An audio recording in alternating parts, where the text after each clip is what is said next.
Karur பெருந்துயரம் CBI விசாரணை.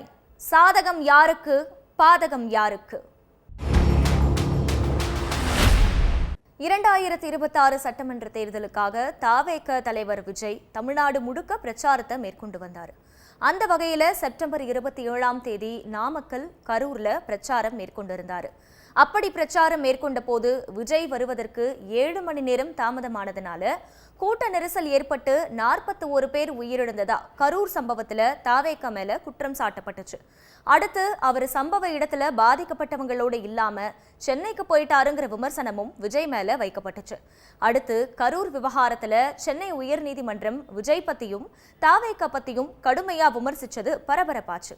இந்த சூழல்ல தான் உச்சநீதிமன்றத்துல தாக்கலான மனுக்கள் மீதான விசாரணையில கரூர் பெருந்துயரத்துக்கு சிபிஐ விசாரணைக்கு உத்தரவிடப்பட்டிருக்கு. கரூர் உயிரிழப்புகளுக்கு சிபிஐ விசாரணை யாருக்கு சாதகம், யாருக்கு பாதகம்? தவேகவுக்கு வெற்றியா, திமுகவுக்கு பின்னடைவா? உச்சநீதிமன்றத்துல தாக்கலான போலி மனுக்களால சிபிஐ விசாரணை ரத்தாகுமா? இதையெல்லாம் தான் ஸ்பாட்லைட்ல பார்க்க போறோம். கரூர்ல கூட்ட நெரிசல்ல 41 பேர் உயிரிழந்த விவகாரத்துல விஜய் தாமதமா வந்தது தொடங்கி கட்சியினர் யாரும் களத்துக்கு வரல, நிர்வாகிகள் எல்லாரும் தலைமறைவாகிட்டாங்கன்னு பல விமர்சனங்கள் தவேகவை நோக்கி எழுந்த நேரத்துல தான் உயர்நீதிமன்ற உத்தரவுப்படி அஸ்ராகார் தலைமையில சிறப்பு புலனாய்வு குழு அமைக்கப்பட்டுச்சு.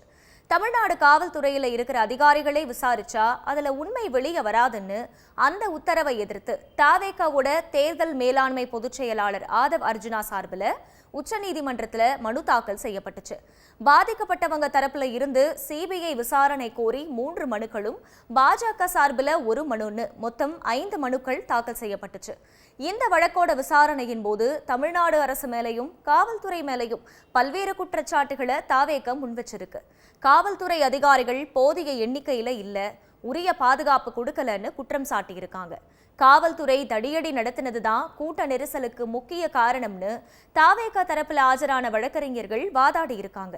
எல்லாத்தையும் விட முக்கியமா சம்பவம் நடந்ததுக்கு அப்புறமா விஜய் அங்க இருந்து ஓடி போனாருன்னு உயர்நீதிமன்றம் உட்பட எல்லோரும் விமர்சிச்ச நிலையில காவல்துறை பாதுகாப்போட தான் விஜய் அந்த இடத்துல இருந்து கிளம்பினாருன்னு போலீஸ் சொன்னதால தான் விஜய் உள்ளிட்ட தவேகவின் முக்கிய நிர்வாகிகள் யாரும் கரூருக்கு போகலன்னு, போக அவங்களுக்கு அனுமதி கிடைக்கலன்னு தவேக குற்றம் சாட்டியிருக்கு. நடந்த சம்பவம் ஒரு சதினோ, இதுக்கு பின்னாடி இருக்கிற உண்மை வெளியே வந்தே தீரும்னோ, ஏற்கனவே பெரம்பலூர் எஸ்பி சொன்னதன் பேர்ல தான் அங்க விஜய் பிரச்சாரத்துக்கே போகலன்னோ, கரூர்ல போலீஸ் தரப்புல கொடுக்கப்பட்ட நெருக்கடிகளால தான் உயிரிழப்புகள் நடந்திருக்குன்னு உச்சநீதிமன்ற தலைமை நீதிபதி கிட்டேயே மனுவா கொடுத்திருக்கோம்னு தவேகவோட தேர்தல் பிரச்சார மேலாண்மை பொதுச் செயலாளர் ஆதவ் அர்ஜுனா டெல்லியில பேசியிருக்காரு. உச்சநீதிமன்றத்தோட சிபிஐ விசாரணைக்கான உத்தரவு தொடர்பா அரசு தரப்புல சாதகமும் இல்ல, பாதகமும் இல்லைன்னு சொல்லப்பட்டிருக்கு. கரூர் சம்பவம் தொடர்பா தவேக நிர்வாகிகள் மேல அரசு வழக்கு பதிஞ்சு விசாரிச்சுட்டு வந்த நிலையில எஸ்ஐடி விசாரணைய சென்னை உயர்நீதிமன்றம் தான் அமைச்சிருக்கு. இதுல சிபிஐ விசாரணை வேணும்னோ வேண்டாம்னோ தமிழ்நாடு அரசு எங்கேயும் வாதிடல. இதே நிலைப்பாட்டை தான் உச்சநீதிமன்றத்திலையும் தமிழக அரசு எடுத்திருக்கு. எஸ்ஐடி தொடர்பான வாதங்கள் வந்தபோது அதை தமிழக அரசு நியமிக்கலன்னு, உயர்நீதிமன்றம் தான் சிறப்பு விசாரணை குழுவை நியமிச்சதுன்னு வாதிட்ட தமிழக அரசு அஸ்ராகார் சிறந்த அதிகாரி, பல்வேறு வழக்குகளை திறம்பட விசாரிச்சிருக்காருங்கிற கருத்தையும் தெரிவிச்சிருக்கு. சிபிஐ விசாரணைக்கு உச்சநீதிமன்றம் உத்தரவிட்டிருக்க நிலையில சிபிஐ விசாரணை கோரி பாதிக்கப்பட்டவங்க தரப்புல தாக்கல் பண்ணதா சொல்லப்பட்ட மனுக்கள் போலியானதுன்னு தமிழக அரசு உச்சநீதிமன்றத்துல சொல்லி இருக்கு. நீதிமன்றத்தையே ஏமாத்தி இருக்காங்கன்னு அரசு சார்பில் ஆஜரான அபிஷேக் மனு சிங்வி நீதிமன்றத்துல தெரிவிச்சிருக்காரு. இதை கேட்ட நீதிபதிகள் இந்த பிரச்சனை உரிய முறையில விசாரிக்கப்படும்னு உறுதியளிச்சிருக்காங்க. கோரிக்கை பொதுவானதுங்கிறதுனால சிபிஐக்கு உத்தரவிட்டிருக்கோம்னு சொன்ன நீதிபதிகள் இது இடைக்கால உத்தரவுதான்னு சொல்லியிருக்காங்க.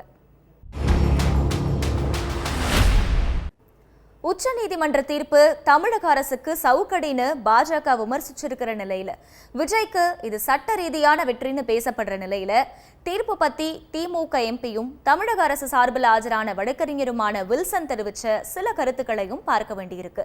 வந்திருக்கிறது இடைக்கால தீர்ப்பு தானோ, அது இறுதி உத்தரவுக்கு உட்பட்டதுன்னோ வில்சன் சொல்லியிருக்காரு. எஸ்ஐடி விசாரணைக்கு தடை இல்லைன்னோ, இதுவரைக்கும் எஸ்ஐடி செஞ்ச விசாரணைகளை சிபிஐக்கு மாத்தணும்னு இடைக்கால தீர்ப்புல சொல்லப்பட்டிருக்கிறது. அதோட விசாரணை நேர்மையா நடந்ததா எடுத்துக்கலாம்னோ, நீதிமன்றம் நினைச்சிருந்தா முதல்ல இருந்து விசாரிங்கன்னு சொல்லி இருக்கும். இப்ப விசாரணைய மாத்த சொல்லிதான் உத்தரவிட்டு இருக்குன்னு விளக்கம் கொடுத்திருக்காரு வில்சன்.